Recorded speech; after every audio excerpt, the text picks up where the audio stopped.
Intention तो बहुत सही है। जैसे ओबीसी के लोग जो एससी एसटी पे करते हैं अत्याचार, उसके बारे में बढ़िया से डिफाइन नहीं किया गया। बिल आनी चाहिए और कुछ सुधार होनी चाहिए बिल में, क्योंकि यूनिवर्सिटी के बच्चों में अभी इतनी वो मैच्योरिटी नहीं आई है कि वो उसके ऊपर डिसीजन ले सके। तो जो एडमिनिस्ट्रेशन है उसी में कुछ कमी है, तभी छात्रों के बीच में भेदभाव आता है। अच्छा, अभी हम छात्रों से बात करने वाले यूजीसी एक्ट के ऊपर, इनका क्या राय है, इनका क्या मत है। तो आप क्या कहना चाहते हो? यूजीसी अभी लागू करने वाला था बीजेपी सरकार, लेकिन अभी सुप्रीम कोर्ट ने उसके ऊपर स्टे लगा दिया। ये स्टे लगना चाहिए कि नहीं लगना चाहिए? देखिए भैया, बात ऐसा है कि यूजीसी जो जिसका बिल आया है उसका इंटेंशन तो बहुत सही है, जिस इंटेंशन से वो बिल लाया गया है, पर उस बिल में कुछ खामियां हैं। जैसे उसके क्लॉज नंबर 11 में देखोगे, उसमें वो क्लॉज बढ़िया से वेरीफाई नहीं किया गया। फिर एक और देखोगे कि जिसमें एक क्या नंबरिंग किया गया है, उसमें बताया गया है कि एससी एसटी ओबीसी, पर वहाँ पे ये नहीं लिखा गया है कि जैसे ओबीसी के लोग जो एससी एसटी पे करते हैं अत्याचार, उसके बारे में बढ़िया से डिफाइन नहीं किया गया। तो उसको भी डिफाइन करना चाहिए। और ये है कि पूरी तरीके से जनरल कास्ट को हटा दिया गया है, पूरी तरीके से नहीं हटाकर उसे भी जोड़ना चाहिए कि जो भी यहाँ पे जो सेक्शन को ऐसे किया जा रहा है, मतलब नीचे दिखाया जा रहा है, उसे सबको एक साथ शामिल करना चाहिए। तो as a intention of bill बहुत बढ़िया बिल है यूजीसी, ठीक है, उसे इम्प्लीमेंट होना चाहिए, पर उसमें कुछ खामियां है, उसको देख कर किया जाए, ठीक है।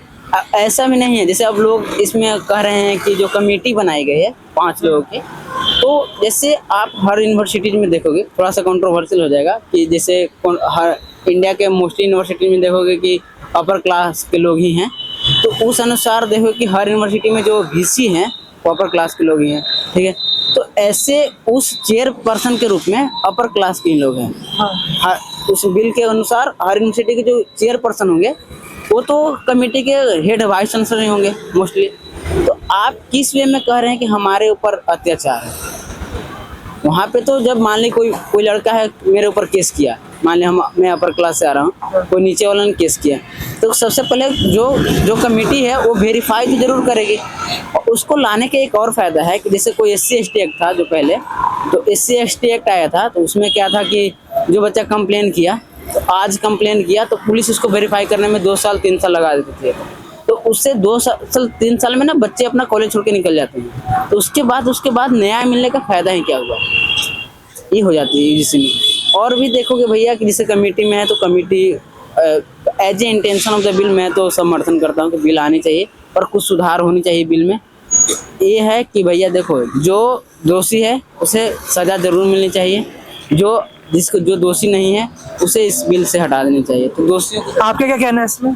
भैया देखिए, एक तो मेरे को इसके ऊपर इतना आइडिया नहीं, क्योंकि अभी ये काफ़ी बूम पे चल रहा है। I was actually studying IR, मेरा इंटरनेशनल रिलेशंस के रिलेटेड थोड़ा ज़्यादा मेरा फोकस रहता है, तो like study public relations.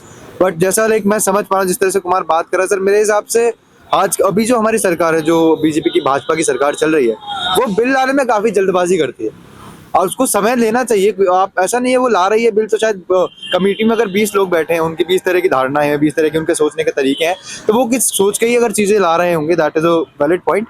But they are doing this thing on a very fast और लाइक इक्वलिटिक पेस। उनकी पेस बहुत तेज है। आपने इससे पहले, इन कानूनों से पहले देखा होगा, कृषि कानून आए थे, वो बहुत जल्दबाजी में लाए गए।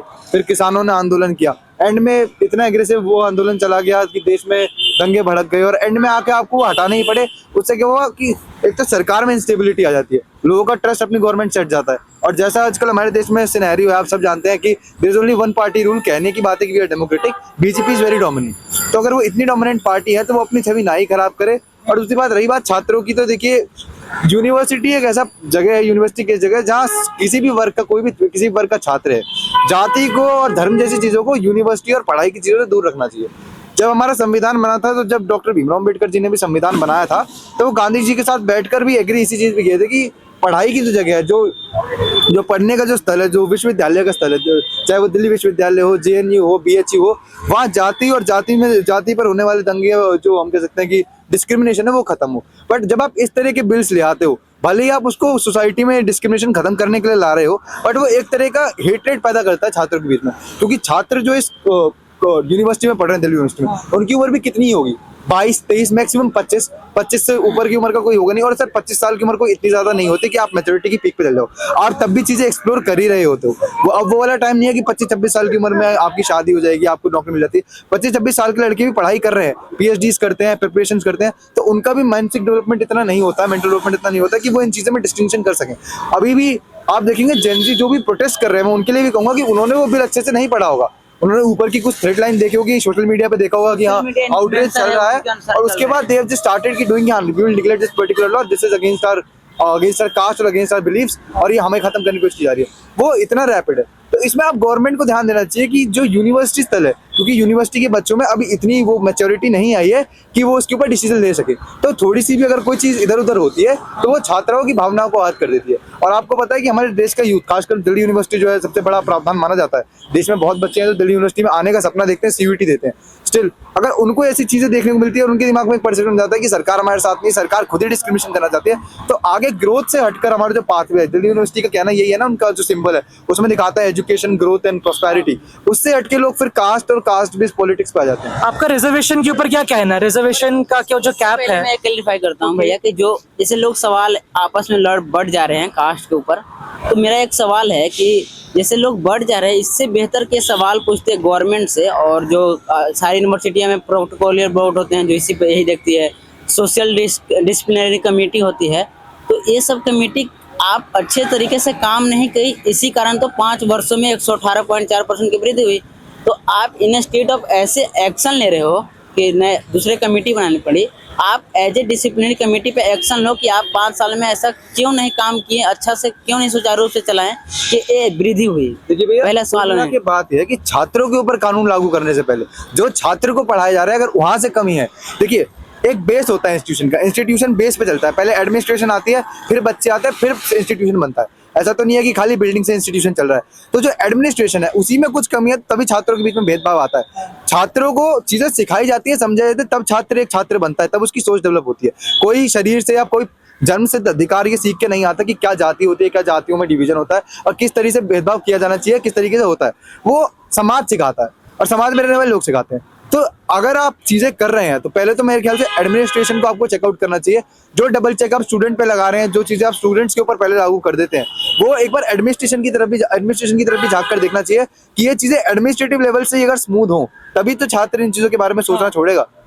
आप अगर बात कर रहे हैं कास्ट की, कास्ट मेरे हिसाब से सर इंस्टीट्यूशन ऐसी जगह है, मैं खुद एक जनरल कैटेगरी का स्टूडेंट हूँ और मैं खुद ये चाहता हूँ कि इक्विवेलेंट नोट हो।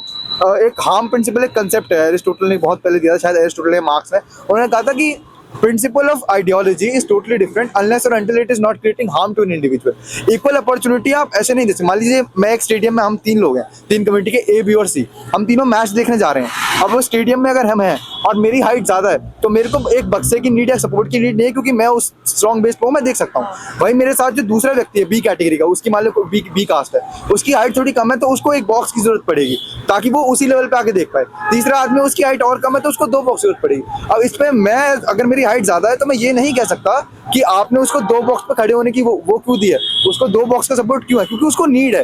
तो आप इस पे आर्ग्यू नहीं कर सकते। दैट्स, और ये सिर्फ मैं बॉक्स या मैच की बात नहीं कर रहा, ये मैं सोसाइटिकल की कास्ट सिस्टम की बात कर रहा हूँ कि अगर वो अंडर प्रिविलेज है, अगर उसको अपॉर्चुनिटीज नहीं मिल रही है, तो उसके नीचे 2 बक्से लगाने से ना जनरल कैटेगरी का नुकसान होगा, ना OBC कैटेगरी का, ना ST कैटेगरी का, if they are in actual need.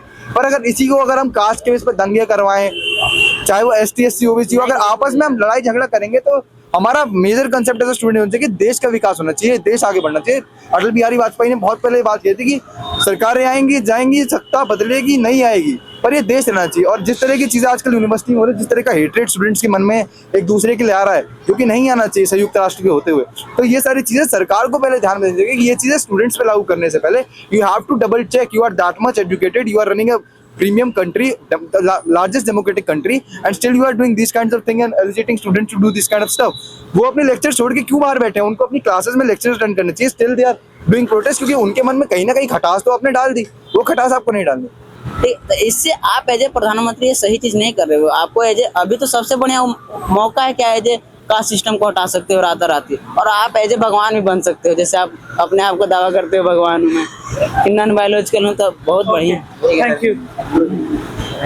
Okay जैसे कि हमने अभी सुना, ये स्टूडेंट्स की बात सुनी हमने कि रिजर्वेशन के ऊपर बात सुना, यूजीसी के ऊपर बात सुना। उन्होंने बोला कि यूजीसी लेके आने में जो लेके आने का जो तरीका था वो अच्छा था, लेकिन उसके अंदर उसके अंदर जो लिखा है उसको, जैसे अगर वो लेके आ गए पावर में, लेकिन अगर वो पावर पे आ गया तो फिर उसके अंदर बहुत सारे ड्रॉबैक्स है, वहाँ पर बहुत सारे बैकस्टैब्स हो सकते हैं जनरल कैटेगरी के। It should not happen. इससे कास्टिज्म और होगा ना कि घटेगा इसमें। और जैसे इन्होंने भी कहा कि कास्टिज्म को एक झटके से हटा देना चाहिए, इसको रख के ऐसा खींचना नहीं चाहिए लाइक ए च्युइंगम। मैं आदित्य आचारी, कैमरामैन लोकेश ठाकुर, न्यूज़ पथ, दिल्ली।